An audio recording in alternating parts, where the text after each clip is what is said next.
Assalamualaikum warahmatullahi wabarakatuh. Tabi pun, pemirsa, kembali lagi bersama saya Rista Putri di edisi Baca Koran. Baik pemirsa, informasi terkini dalam dari Sumek.id dengan headline pasca aksi pengerusakan dan pencurian, pedagang pasar 16 Ilir resah tak bisa berjualan.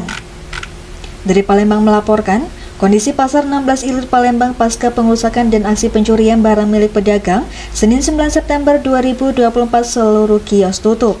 Kios di gedung pasar 16 Ilir itu dihuni oleh 460 pedagang. Sejak Senin pagi tidak ada aktivitas jual beli.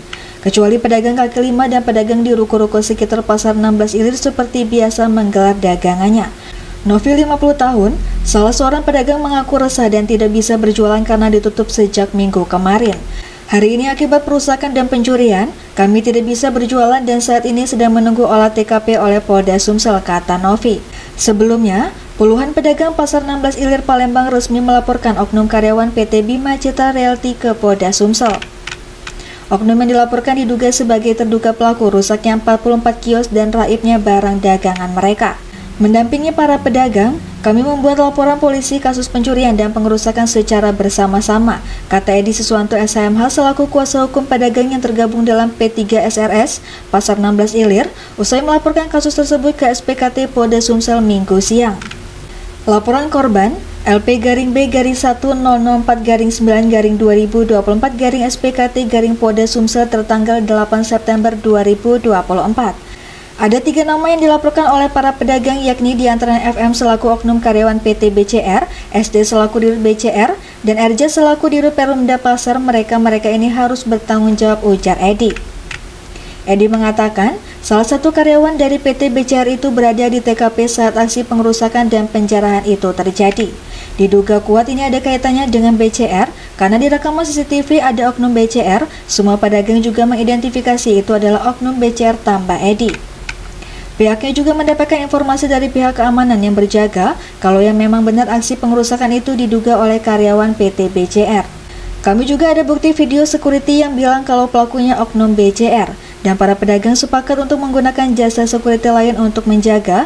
Pedagang juga akan pikir bergantian ikut menjaga, tandas Edi.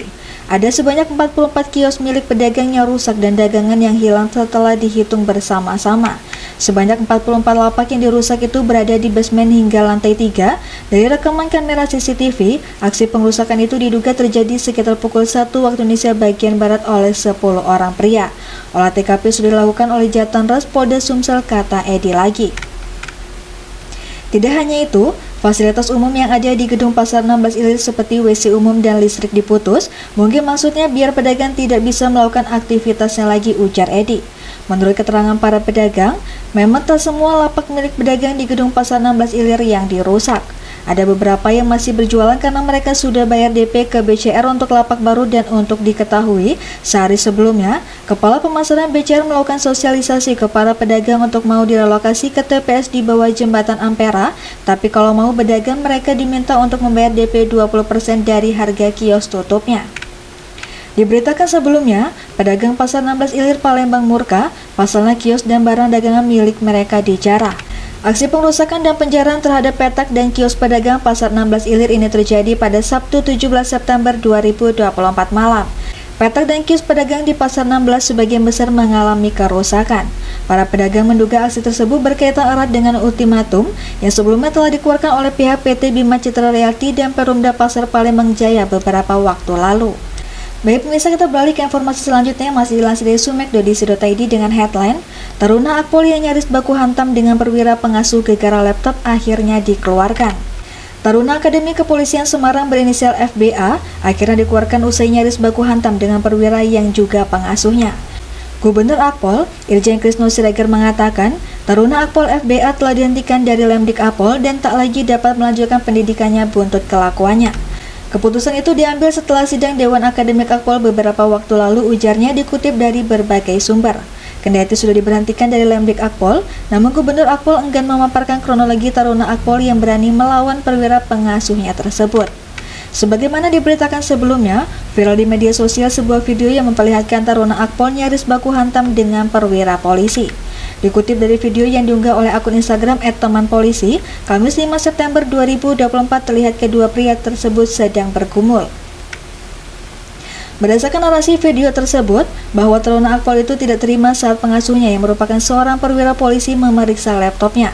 Rekam video juga menyebutkan bahwa sang Taruna Akpol ketahuan melakukan chattingan dengan seorang wanita melalui aplikasi image. Aplikasi image itu terdapat di laptop yang tengah dipegang oleh sang Taruna. Merasa aksinya ketahuan, sang Taruna pun berusaha mempertahankannya. Baik pemirsa, demikian edisi Bacokan ini. Sampai jumpa di edisi Bacokan selanjutnya. Saya Resta Putri pamit undur diri. Wassalamualaikum warahmatullahi wabarakatuh.